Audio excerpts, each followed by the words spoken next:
Hello everyone, it's the Blade again, and today we're gonna make second tutorial about second 10 rules about heavy bombing. So let's begin. Rule number 11. Do not ever let your eye gunners shoot, always do it manually.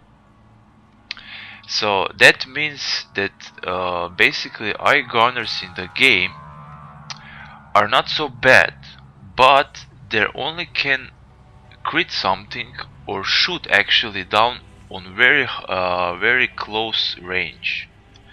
That means basically on 0.4 kilometer or zero point 0.3, because they basically start shooting on 0.7 on 0.6 kilometers. So they basically suck a lot. They're not something that they cannot actually defend you. You always need to go in gunner view mode and shoot and aim on your own. You cannot let them to shoot and try to defend you, because you're gonna probably die. So that's not a good thing to do.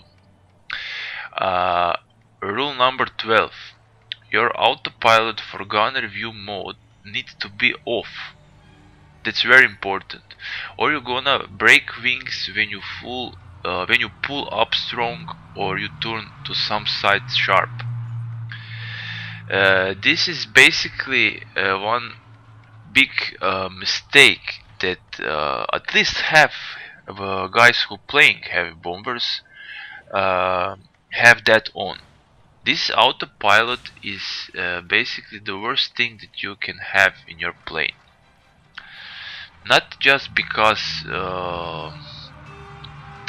you're gonna break wings, it's because you cannot maintain speed when you putting your plane in some path of flying.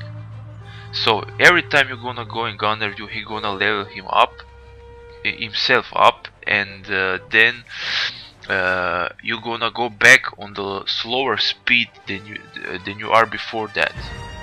So that's a very big mistake.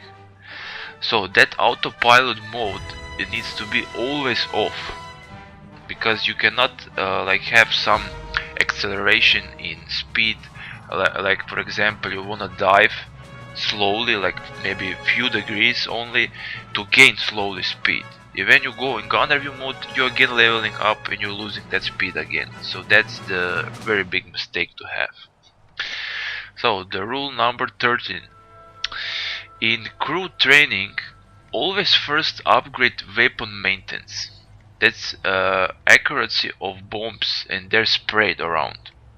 After that you need to upgrade number of gunners, and then reload time, and then everything else. This is very important, because in this last 1.55 patch, basically weapon maintenance is most important thing in bombers, because now without that upgrading to the max, you're gonna miss targets, especially on more higher altitudes. So this is very crucial to max up immediately if you can.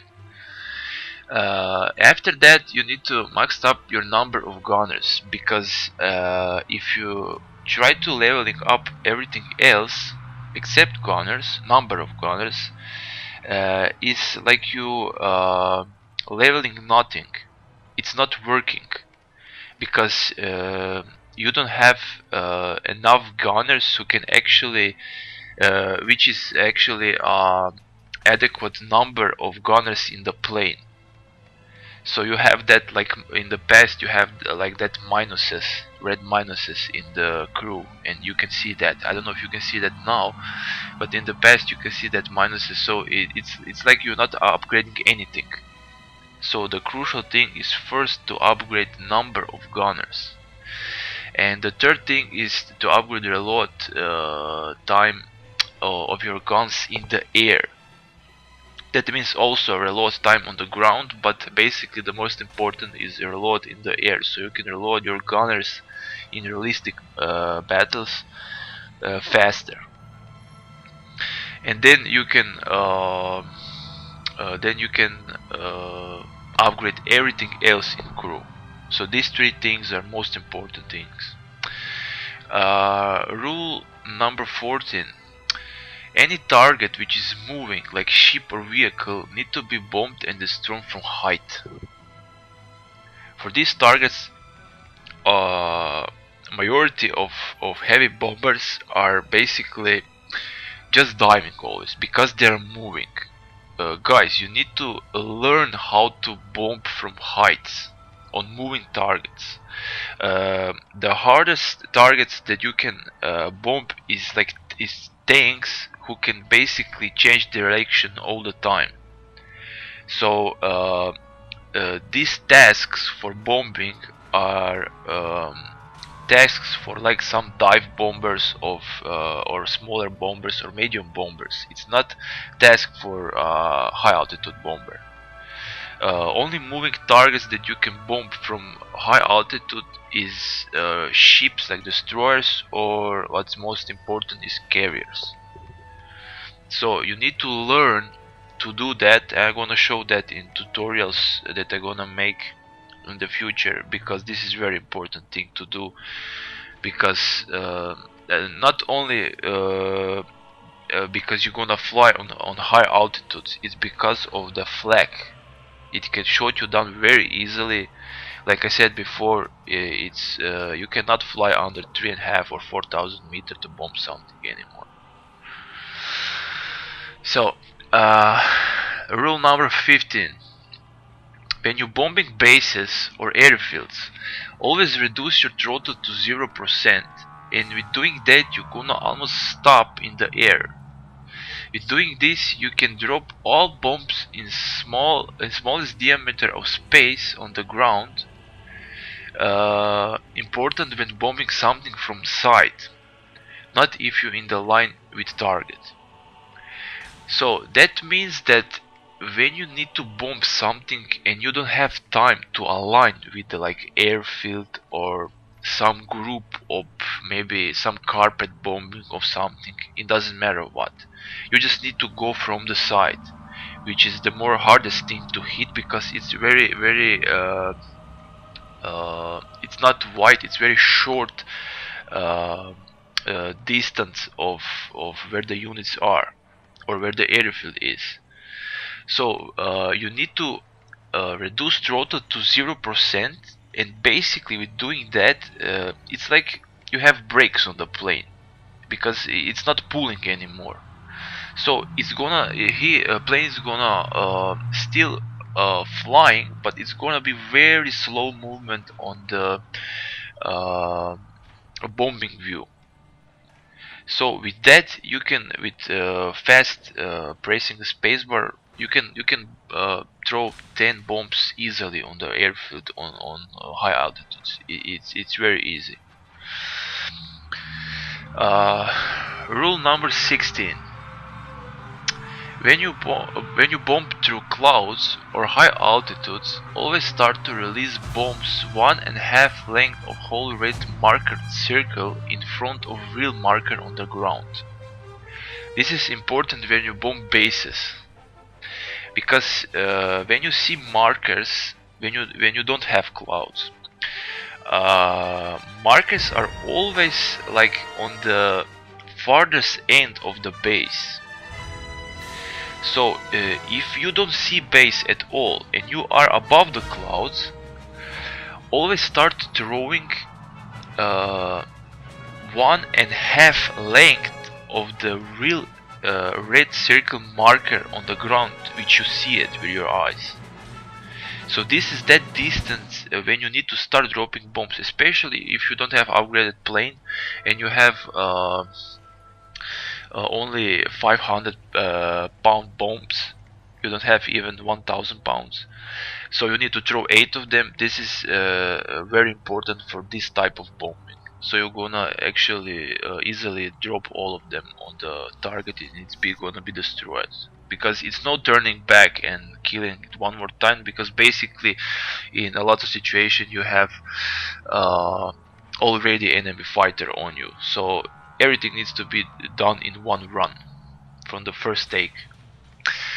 Rule number 17.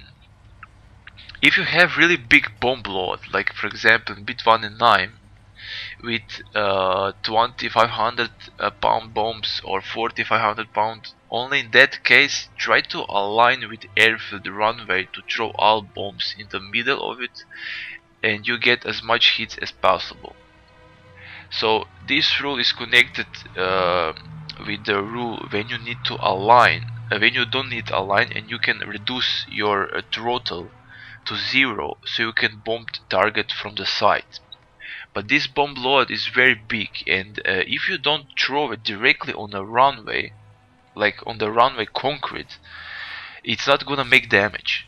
A lot of guys are bombing hangars on some buildings on the runway. It's not gonna make damage. Only damage is directly on the runway, and like the 20-30% from the middle on each side of the runway. This is the place where you need to bomb drops, where you need to drop bombs. So yes, you need to align with so big bomb load. Always in the rule number 18, always try to avoid direct head-on with enemy fighters, and always try to put them on your tail, especially when you fly alone.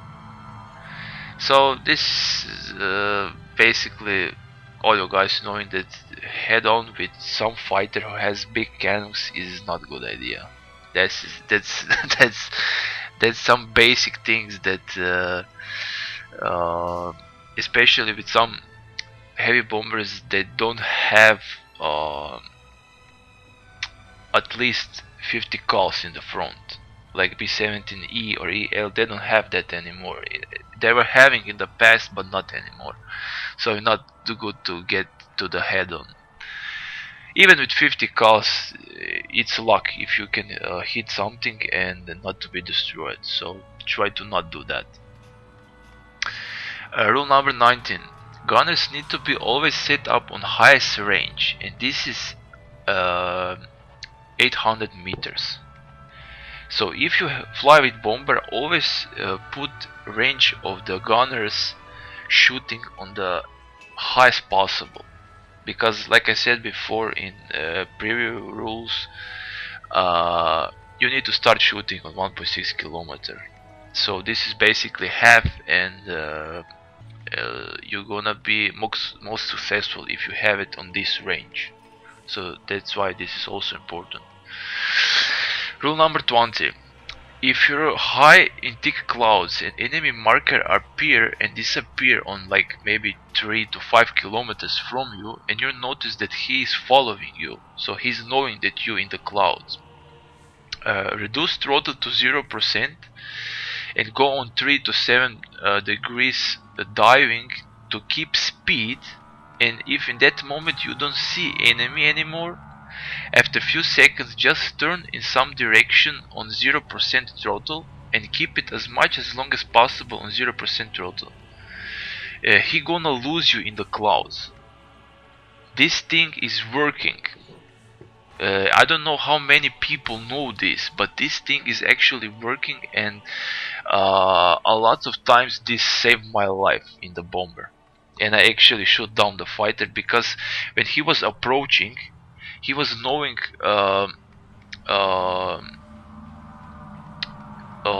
maybe where I was, but he was not knowing exactly where I was when I do this. So he gonna overflew, or he gonna like fly by maybe on 0.6 kilometer on your some side, and when he do that, he's very vulnerable, so you can shot him down very easily.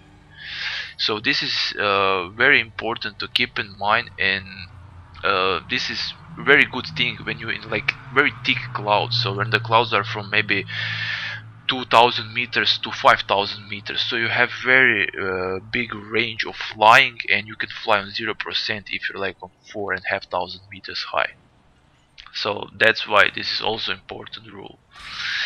Yeah, and we came to the end of this video tutorial about second 10 rules, and we're gonna make one more because it's another 10 rules that you need to keep in mind and remember it. So this is all for now. I salute you, and we're gonna see you in the sky. Bye bye.